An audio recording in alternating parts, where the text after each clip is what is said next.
Voltei da minha aposentadoria para apresentar um livrinho para vocês.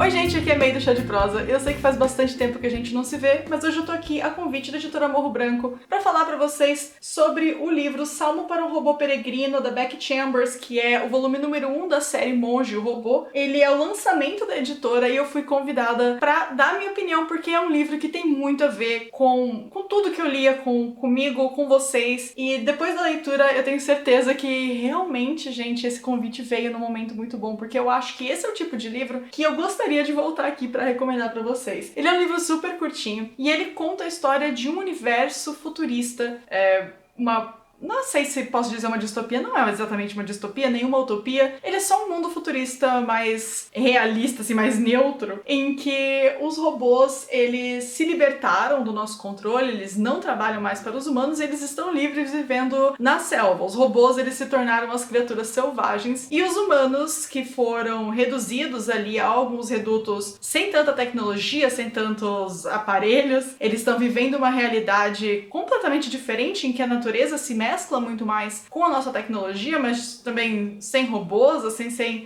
é uma coisa bem diferente. É um mundo bem único da Becky Chambers. E nós temos aqui dois personagens centrais. O primeiro personagem, que é Irmedex, que é uma pessoa não binária, um monge, que resolve embarcar em uma aventura nova. Irmedex resolve se tornar um monge de chá, que dentro desse universo aqui é basicamente uma pessoa que serve chá para pessoas que estão precisando de um apoio emocional. Elas tomam chá, basicamente choram, falam sobre a vida delas, tem ali um momento de descontração, de desabafo, e assim podem voltar pra vida. Irmedex resolve então pegar uma van e sua bicivaca, que eu amei esse conceito, que é basicamente uma bicicleta vaca. Irmedex pega a bicivaca e o trailerzinho e sai pelo mundo tentando se tornar uma monge de chá. E no meio do caminho, Elo conhece Chapéu de Musgo, que é um robô também sem gênero, porque afinal de contas é uma máquina e não faria sentido colocar gênero numa máquina de qualquer forma, não que gênero seja uma coisa que faça sentido, mas eu vou deixar isso pro Twitter. Chapéu de Musgo, Elo conhece Irmedex porque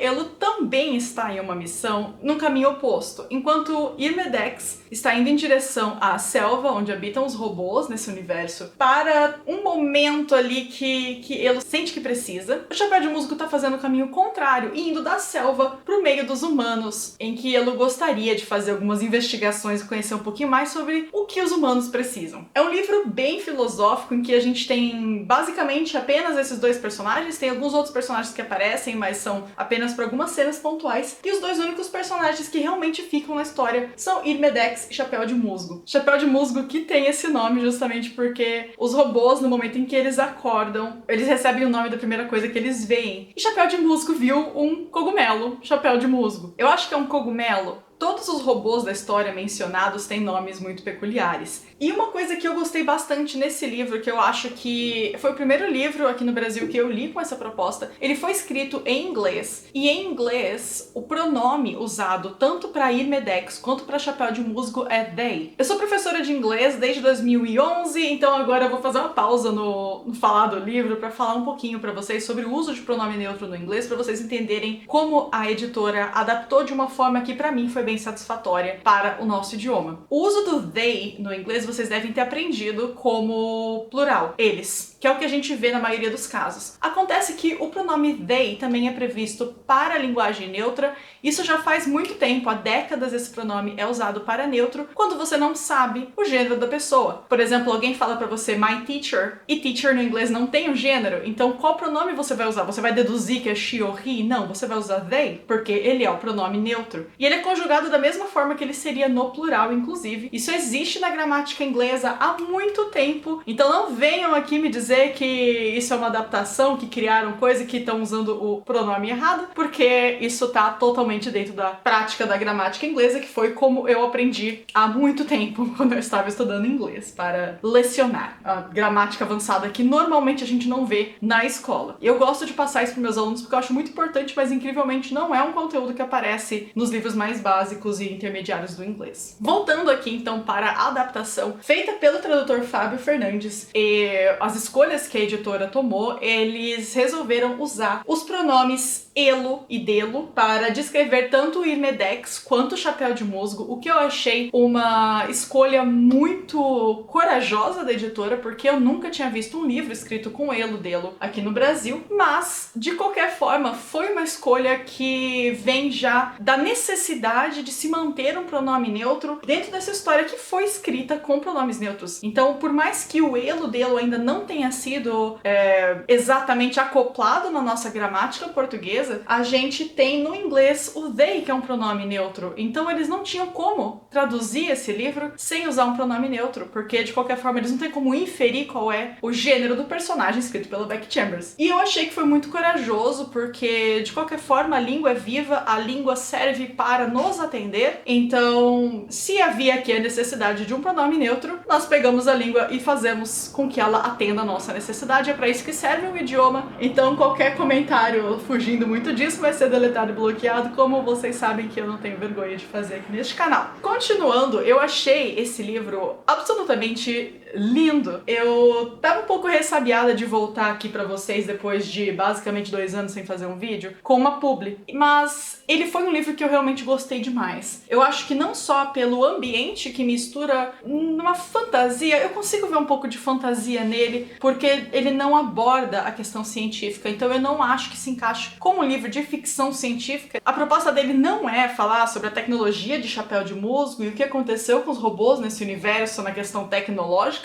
mas de um ponto de vista mais filosófico, muito mais humano. Então eu sinto que ele tem muito mais uma vibe de uma fantasia futurista do que de uma ficção científica. Se vocês discordam, podem deixar comentário aqui embaixo e a gente conversa um pouco sobre os gêneros ficção científica e fantasia e o que diferencia um do outro. Mas é uma discussão secundária. O livro, ele trata várias questões filosóficas também de um ponto de vista muito interessante, porque ele junta as questões humanas, as questões orgânicas que vêm de Irmedex e a necessidade que a gente tem como seres humanos de uma busca por um sentido na vida, fazendo contraponto aqui com uma criatura não humana, que é Chapéu de Musgo, e como a vida para Chapéu de Musgo é vista de um outro ponto de vista. Então, dessa forma, Beck Chambers questiona também a nossa necessidade de busca por sentido em tudo que a gente faz na vida. Eu gosto muito que a preocupação desse livro vai muito mais do que em criar personagens, em criar um debate raso, por ser, mesmo sendo um livro curto, ele consegue debater coisas bem complexas. E Beck Chambers criou aqui pra gente todo um universo com pessoas, máquinas tendo necessidades filosóficas e intrínsecas diferentes. Eles têm os seus próprios deuses, que são deuses guiados por coisas diferentes do que a gente está acostumado.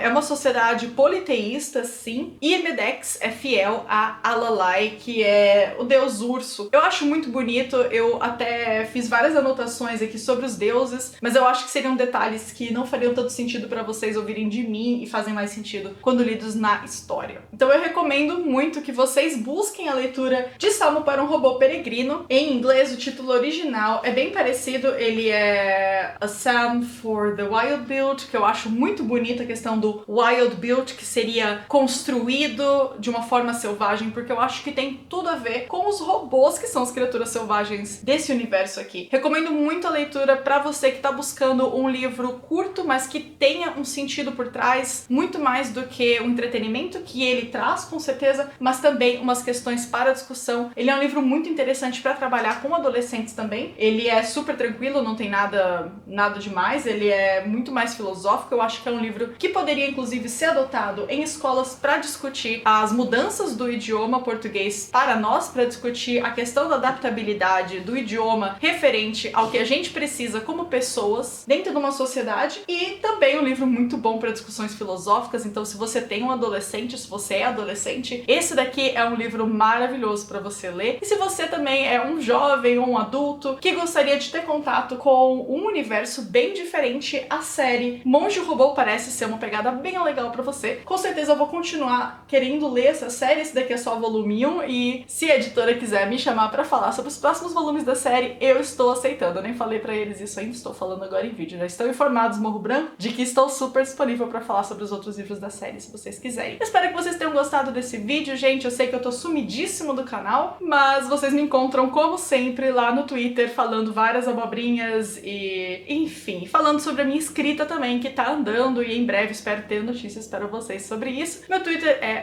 @maymortari, que é o meu arroba em basicamente todas as redes sociais, mas vocês sabem que o Twitter é onde é mais fácil de me encontrar, por lá, e no nosso servidor do Discord, onde eu estou sempre jogando Genshin Impact, que é a minha nova obsessão, né, gente? Então, um beijo pra vocês, muito obrigada por aparecerem por aqui, e a gente se vê assim que possível. Tchau, tchau!